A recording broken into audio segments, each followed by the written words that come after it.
Alright, I'm just using this as like background footage since I can't use actual game footage right now due to the NDA.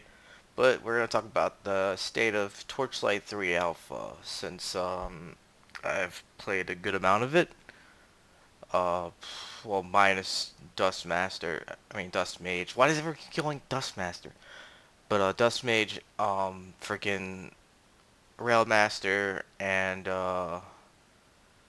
Forge I played a bit of, but like Forge is still in the same rough spot it's always been, where it's not too great, but it's not too horrible. Like it definitely picks up later on, but like the early levels feel like such a slog compared to Dust Mage and Sharpshooter right now.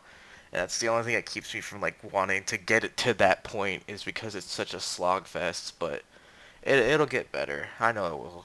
They'll eventually fix it up. But what's it called? In regards to like how much it's changed from Frontiers, it's definitely changed a good amount. Like the way the enemy types vary and stuff. There's a lot more enemy types. The bosses later on in the newer acts the newer act, and later on in the Hyvid area, since that got more things added to it, they definitely have more abilities. It's not just Goblin charging at you. Oh wait, Goblin does the thing, then Goblin charges at you. Goblin does the thing, Goblin charges at you. Like they definitely stayed away from those kind of mechanics, which is good because charging mechanics are either way too stupid or way too useless. It's either the mob charges halfway across your screen when you can't even freaking see it and one shots you, or they barely move a little bit of an inch while you just beat on them. Like it's really hard to balance them without making them really one way or the other. Um, I'm trying to think of what else. As far as like the Hyvids go, the bosses there are kind of don't really remember any of them besides Basora, but Basora was like really bugged on my end. I was like the only one, well, one of the few people encountering this bug where if you would spawn it when you would enter the room, and if you move too far from that spot in certain directions, like too far to the right, too far to the left, too far forward, too far back, the boss would immediately despawn and then restart the fight. But it wouldn't do it right away. You would have to go back to the same exact spot you were in to respawn it again. It was really weird, but I ended up beating it on max difficulty while progressing, of course, not like max difficulty, max level. I didn't hit 100 yet. I'm only like 43 on my main, and then like I'm about to be 43 on my alt. But like, yeah, I was able to beat it because I just stacked a bunch of dots on it and bursted as much as I could. Died, waited for my dots to tick off, kill it, and I got the quest progression. Didn't let me open the chest because it would restart the fight. Because if you die on ridiculous, which is the max difficulty, the bosses reset. So a way to like kind of abuse that mechanic, which they might patch this out, is you would go and stack a bunch of dots on the boss, get it really low, wait till it's about to die, then immediately die to something it does, like a charge attack or something like that. And then that way, or just run into a bunch of ads that you haven't killed yet and just die off, and that way you can keep starting to fight and keep looting gear over and over. But actually, you know what? You can't do that anymore because they fixed the map works now to where if you do die, no, wait, no, because there's still the level entrance option. You can revive at the level entrance and redo the fight over again, so long as you have gold. So you can abuse that for as long as you have gold. They'll probably eventually patch that out because it's probably like a bug thing. It's not supposed to happen. It's supposed to, register that, oh, hey, you died when they died. The boss should stay dead, type of thing. But enough of that. Um, as far as classes go, currently Sharpshooter is by far the strongest class. There is no class that, like, even Dust Mage, despite like all the things that Dust Mage does, Sharpshooter just does all of it better. AoE grouping, Sharpshooter does it better. Single target, Sharpshooter does it better. Freaking mobility and kiting, Sharpshooter does it better. Everything the Dust Mage could do, Sharpshooter just took that and just pooped all over it because it has more base damage values on all of its abilities than Dust Mage does. Faster animations, just in general, everything's better about it. People were saying a lot of animations root you in place for a sharpshooter, and that's why it's not as mobile as they lead it on to be. But that's not the case. Like the certain skills they were using, they were making them immobile, were just really useless skills to begin with. Like targeted strikes, the damage values on that, even if you were to hit a single target with all three of those things, it would not equal to just hitting them once with a tight grouping that hits for 200% weapon damage. Like, it's nowhere near the same. And like type grouping as it is on sharpshooter is just such a freaking ridiculous skill, and it's the first skill you get in the precision tree. It costs almost no ammo, and it's just you just snap it real quick. It's like you instantly turn around and like basically do this. Like it's just instant. Like that little jab, that's like basically how fast it goes. It's just instant arrows out. You just keep kiting. And if you get that with the 15% movement speed, you're just God. There's no one's coming close to doing anything to you if you can keep mobile, know how to control your character well, and uh, just move around and stay out of stuff. Like, there's honestly very few times I've ever had to use Ghost Visage, which is the sharpshooter oh crap button. Basically, it makes you intangible to where like it'll blink you to a spot, make you glow ethereal, which basically turns you blue and stuff, and then you are untargetable and unable to take damage for up to 6 seconds. Currently, the skill's really buggy right now.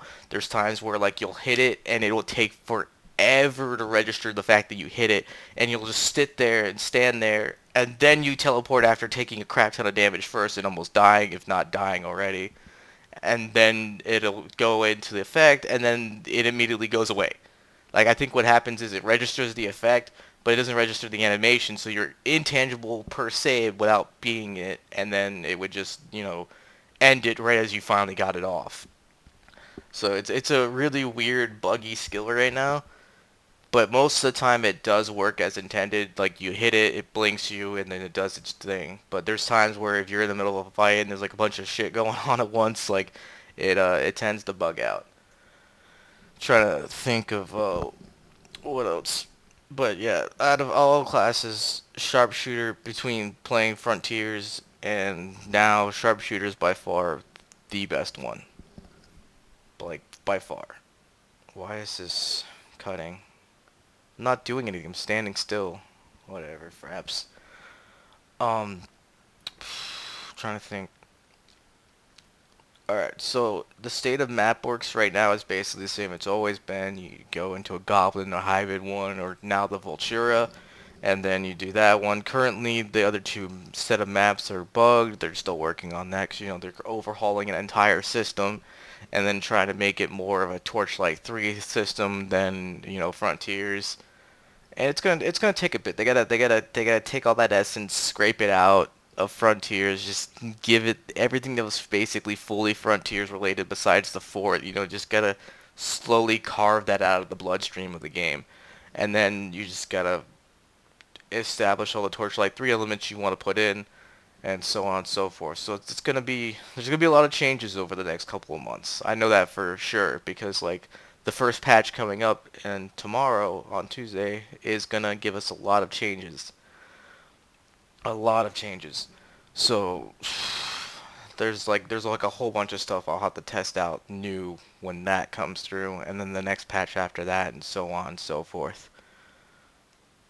What I'm hoping that they do with the map works is I know this kind of sounds more like Diablo 3 Rifts, and I'm pretty sure a lot of people are tired of their Diablo 3 Rifts, but what Diablo 3 Rifts did right was they kept the variants interesting enough so that you would keep doing them.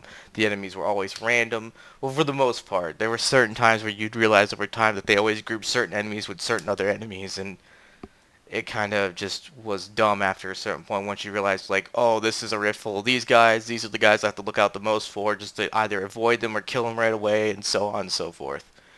So, like, I hope they don't go that route. They just make it completely random so you can get, like, freaking all, like, ridiculous range type of mobs and have to deal with kiting them and stuff like that. Or you can just get, like, all melee mobs and stuff like that. But from different areas. So, like, you get, like, some from Ventura, you get some Hyvids in there. Like, it makes it more fun and more interesting when you're just dealing with the endgame stuff. Um, let's see here. As far as affixes go in Mapworks, what they did was instead of making it so affixes are only on elite mobs, They made it so that map work will apply a certain affix to almost all the mobs, if not all the mobs, depending on what it is. Like a damage enhanced will go to all the mobs. Nibble will go to all the mobs, and like those ones, I think Nimble's like attack speed and crit chance, if I remember right, and then damage enhance, and then there's Berserker's Rage, which I don't know what that is. I guess it's when they're like low on HP, they just get stronger or something. Like it doesn't say what that affix does, so I'll have to like figure that out. Um, then there's Netherwell, which is by far my most hated affix, because Netherwell is basically what if someone put Orbiter and Frozen Pulse together in the one thing, and it spawns under you every single time, especially when you first step out of one. It doesn't matter if it's one person who has Netherwell or a bunch of them. The second you finally get out of that first Netherwell, they're spawning another one right on top of you, and it does ticking damage in addition to shooting orbs out of it every so often. And if you're too close to the center of it, that orb is going to hit you no matter what direction it's going in every single freaking time. And if you get unlucky, like I've had sometimes, where you get like two goblin 5 packs of elites for range gunners that all have netherwell, you get like 10 of those things spawning on you at once. So the time you're trying to get out of one of them, there's like 5 more coming under you and just hitting you with freaking orbs over and over again. And after like the second or third one, you're dead. So like it gets pretty fucking irritating, to say the least. I'm not gonna sugarcoat that. Like that shit's just beyond frustrating, and it's nothing to do with like skill level because it's instant. Like the second you see it, the second it's hitting you. It's not. There's no reaction to it. There's no, oh hey, I can prepare for this because the second you see that affix, that netherwell's already on you and hitting your ass because like not every mob will have it, so you get to mouse over the thing to see, okay, well they now have Netherwell, but the time you see Netherwell on most of these mobs, they're already hitting you with it. So it's like you don't know it's there until it's already killing you, and it's not fun. It's not a fun mechanic whatsoever. If it was like randomly placed, or if they had like limitations where you can't spawn one Netherwell within X radius of another or until one despawns or whatever, it wouldn't be so bad. But when there's 8 of them going at the same time, it's just chaos, especially since it slows you too. Like, it's not just like a little zone that you just walk out of just fine. No, it slows you like Frozen does when people put Frozen on you. So, like, hopefully that gets addressed. That's honestly the most pain in the ass affix to deal with. Blazing for a while was pretty busted, but I've realized over time there's ways to deal with it.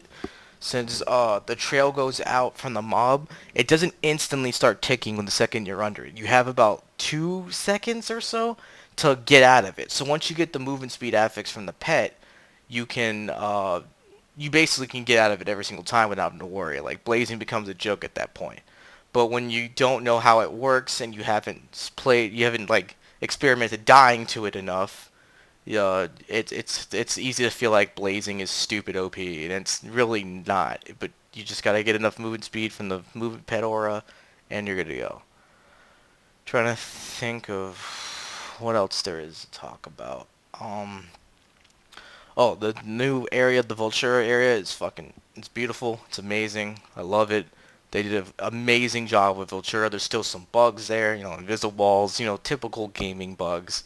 But they're already working on it. I sent plenty of the devs like screenshots of where these walls are, like what probably causes them. Well, not what probably causes them. They know what's causing them, but like stuff like that. So they know it's there. They know it's being addressed. It's just a matter of time until that all gets patched out. Another thing I hope they do with the changes overall to the game is they get rid of the individual defense types between like the poison, the fire, and the electric and stuff, because that to me doesn't feel like it's Torchlight 3. It feels more like Torchlight Frontiers, because that's what was basically, those defense types were made for the Frontier system due to the whole horizontal progression and starting fresh in every like Frontier, they would need the different defense types so you wouldn't come in with a certain set of gear and be like OP in that area. I feel like they need to do away with that system entirely, just make flat defense, maybe some extra elemental defense like in Torchlight 2, so certain elemental types you have to become somewhat uh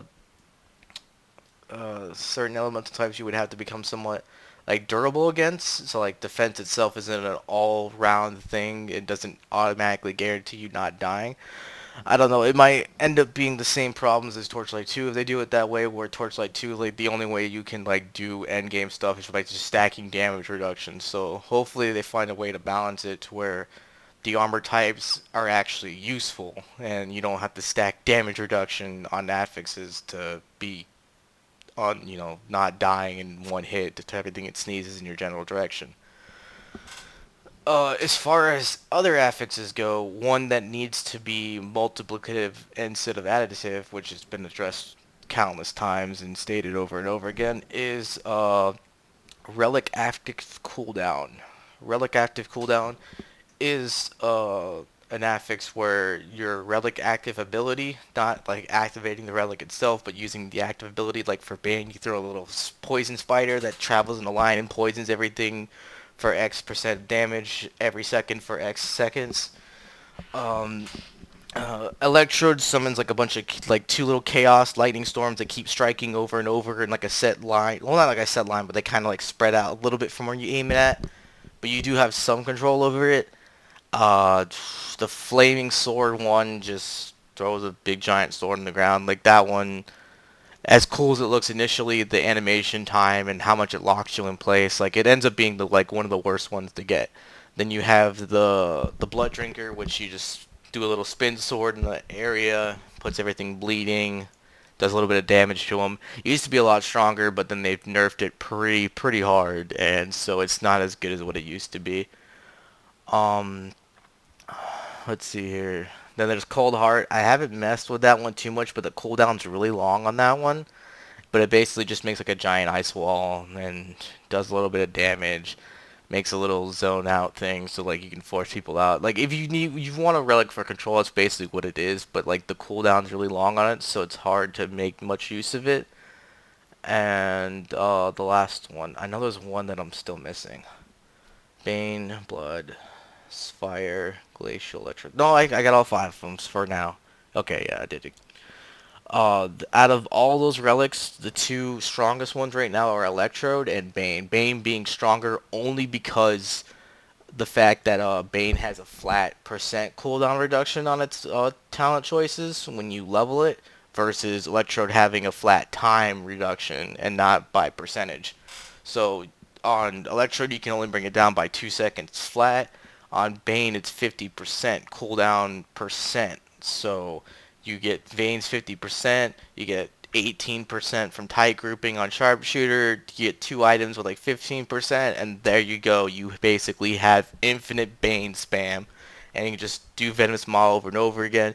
You get a fire starter with that, and you can just keep activating fire starters relic effect. I mean, not relic effect. Fire starter's legendary effect, which throws out a wave of fire every time you use your relic active and do a like normal attack. Any attack animation counts as a normal attack for some reason, and you can just keep spamming it over and over, and the fire starter will keep proccing and keep sending out waves of fire. From what I tested, the waves of fire aren't that strong, so it's not like too broken, but it's just Venomous Maw is so stupidly OP right now compared to all the other actives in the game for relic actives. That it gets to the point where it's even stronger than 90% of the class skills in the game. So you end up just spamming that over and over again. It applies all your dots and stuff on your weapons and all the affixes and stuff like that, and there's nothing else like things can do because like the animation time is pretty smooth. Yeah, it locks you in place. You can't cast and be as mobile, but you can just spam it indefinitely, and it just makes it so like you're not really playing a class. You're just playing a relic weapon. So like, I know that in time we'll get addressed, but I'm just mentioning it now because it is pretty problematic, and it made me kind of bored of my main character when I got to that point. Like, I could just take the gear off, but why would I purposely gimp myself when I can just make things easier on myself? So yeah, that's just a little gripe here and there. I'm trying to think. Let's see here, what else is there? Got map works, we got the new area mentioned, how fun the bosses are really fun. Like once you get to like the third act, you're gonna love the bosses because they feel like actual bosses. They don't feel like just things that are overtuned. They just one shot you for stupid stuff that you can't see half the time. Like Pasora, for instance, like summons like these green orbs, and by the time you're dodging all the other flying freaking bugs flying around everywhere, throwing poison crap at you, then this orb clips you and you die from that. Uh,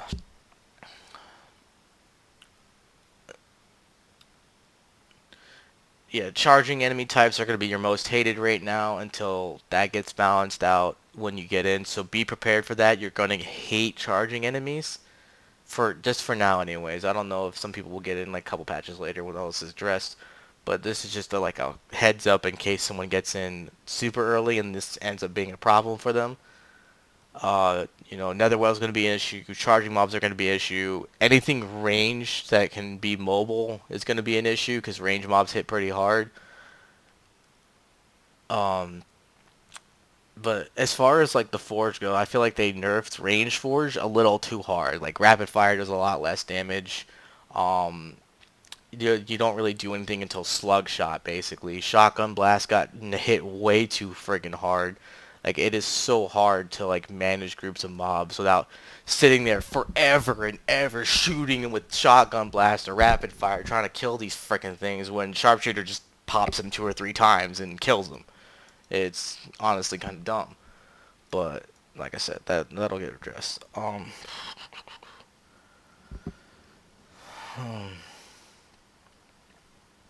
What else needs to be talked about and needs to be like mentioned as like for informational purposes?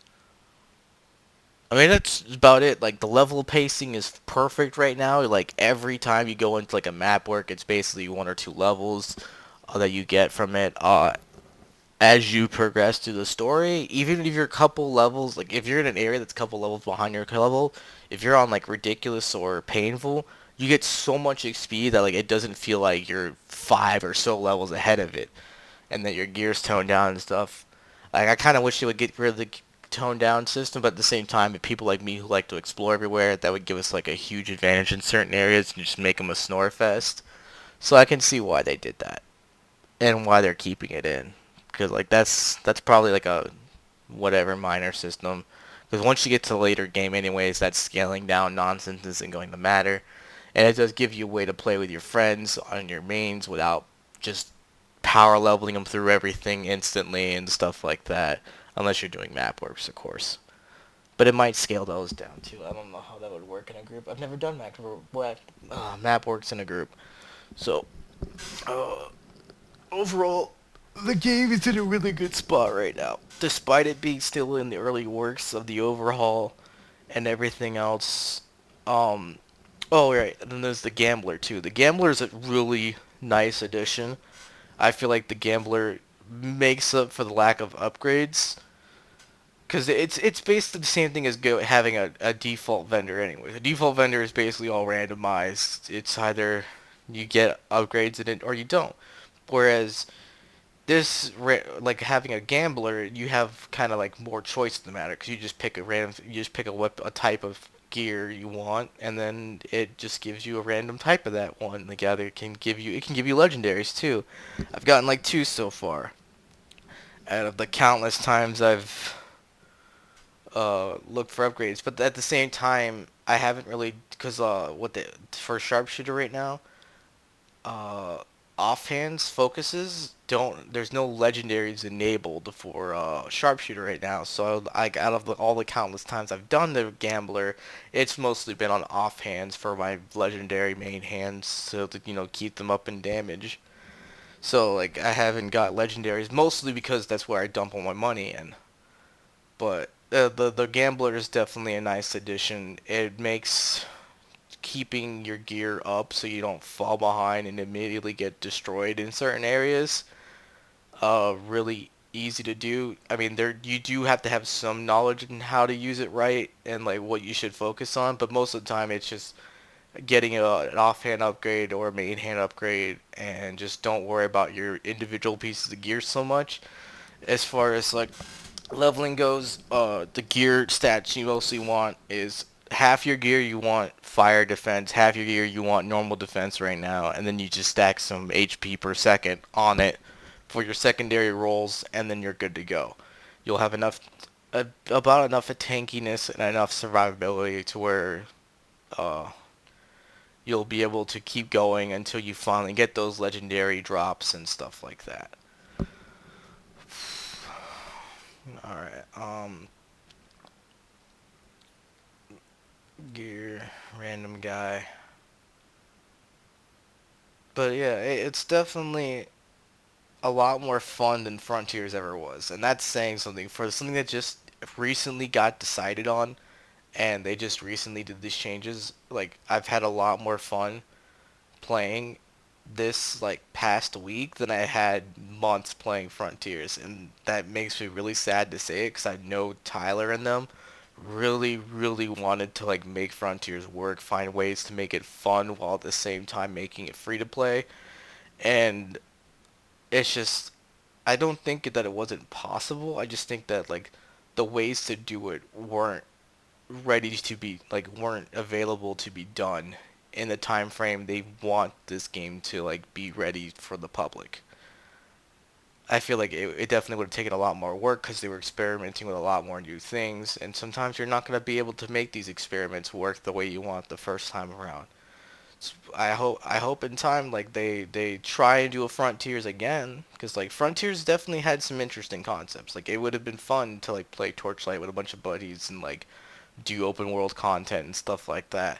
That would have been actually kind of cool. But it's just at the point where some parts of it would be cool, some parts would be really tedious, boring, and you would just feel like you're just doing a chore like what Black Desert is right now. It would be like basically a sandbox Black Desert game with no crafting outside of working on your fort. Oh yeah, fort. As far as fort goes, there's no like changes that I've noticed that are important to note.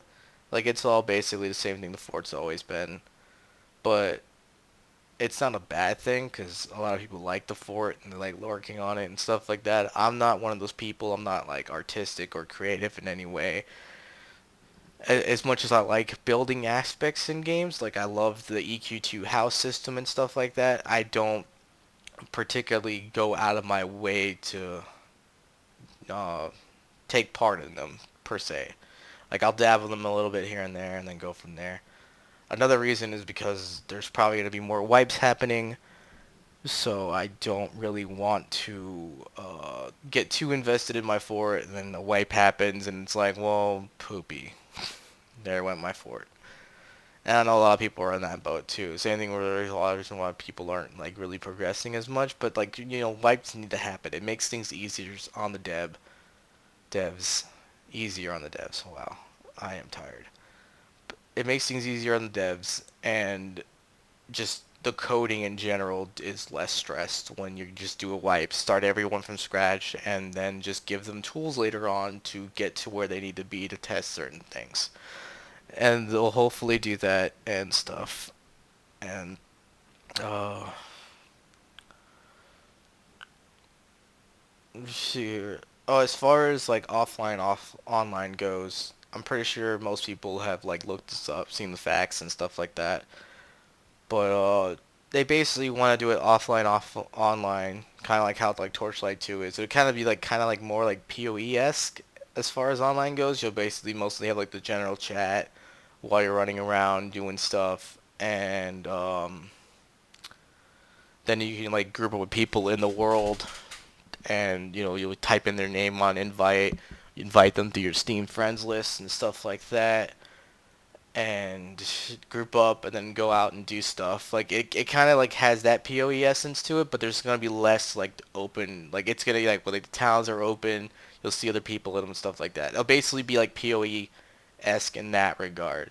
But gear is all self-found. You don't share gear with your buddies and stuff like that. Every piece of gear that drops is tailored for you. Um, Offline, it'll be however that works. Like it'll just be like your character's offline. I don't think they'll make it so you can bring your character offline into online. They'll do it like reverse. You'll be able to take your character from online into offline, like make a copy of it or whatever, and then just do whatever the hell you want with it. But they probably won't do offline into online because there's too many problems that can arise. Too many hackers can abuse it, so on and so forth. Um, trying to think.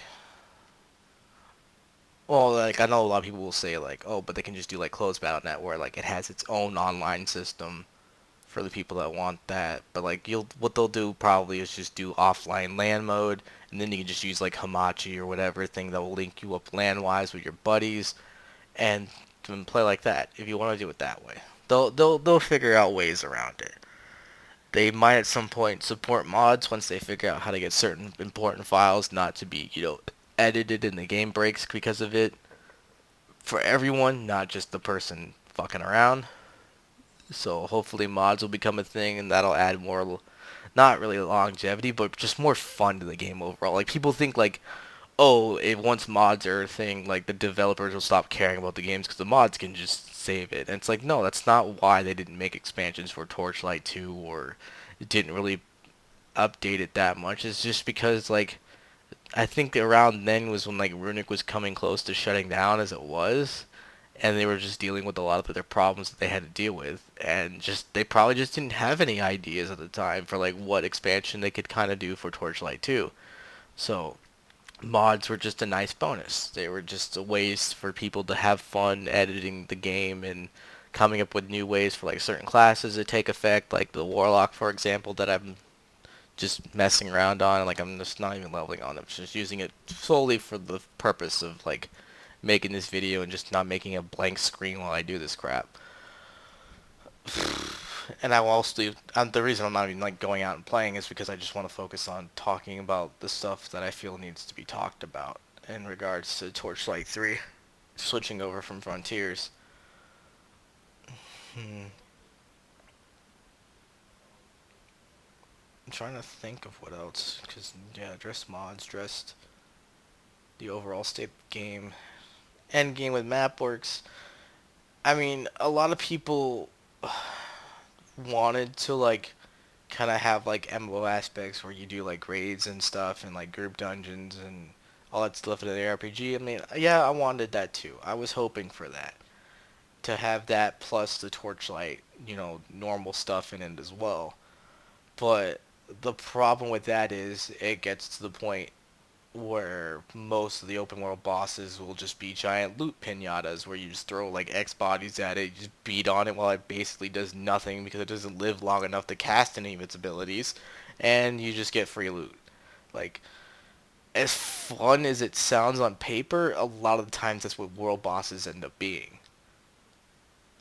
Like even like the ones that are in WoW for a while were either way too hard and you couldn't even do them, or they got nerfed so much that like they were basically just stupid free loot pinatas.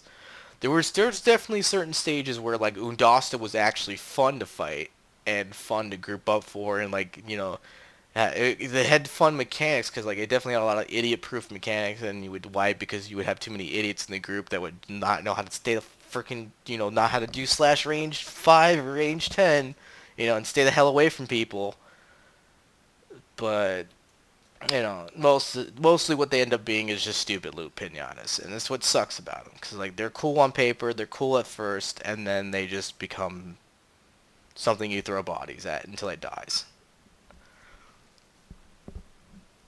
Because they can't really make the world bosses too challenging because they're supposed to be like there for the public use, not for people who are good at the game, type of thing. So I don't know, but I definitely wanted that aspect at some point in Torchlight Frontiers, but and they couldn't deliver on it. Well, not that they couldn't deliver on it, it's just more so they wanted to make Torchlight 3 more of a thing, which I'm fine with. Um, but yeah, I think that's basically everything so far. When the next patch comes up, I'll probably do like an update video, seeing regarding like what changed in that patch, um, and all that noise. Like I wish like the NDA wasn't a thing, but it is, and so I can't really like show footage alongside all this nonsensical talking to like show you my talking points. But it's I feel like I could at least do what I could to like inform people as it is of how the game is, how much better it's gotten, and how much better it will continue to get. Yeah, that should be good enough. All right, take care, everyone. Have fun, and if you do get into Torchlight 3 sometime soon, I hope you enjoy it and have fun with it because I have been so far. Take care and have fun. Peace.